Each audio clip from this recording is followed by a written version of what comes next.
what? Despite the tough times that we're in, I'm a little bit optimistic. Street is very important. We need to hold Wall Street accountable.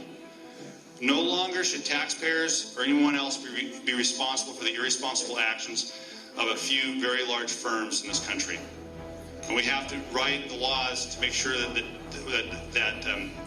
principle is embodied so that it does not happen again. Ensure that we pass a bill, a law that keeps Wall Street accountable. To ensure that we pass a bill, a law that keeps Wall Street accountable. You know, the way I put it is if a Wall Street firm or a hedge fund manager or a big, what we have now is a too big to fail institution, if they want to drive themselves off a cliff, I say let them. But no longer should you be trapped in the passenger seat, unable to get out when they do that. And we are going to change the rules so that we no longer have too big to fail, and that we hold Wall Street accountable for their actions.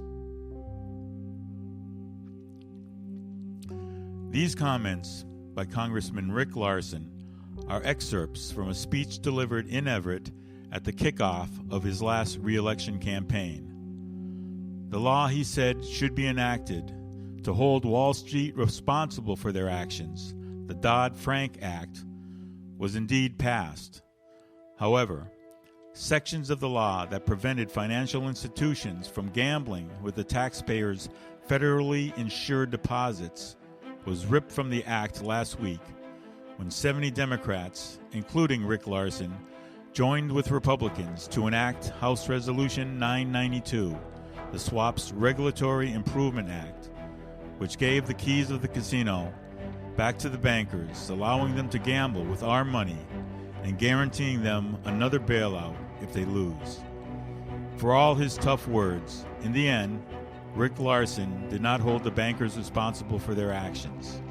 Indeed, he just put the American taxpayer back in the car, heading for the cliff.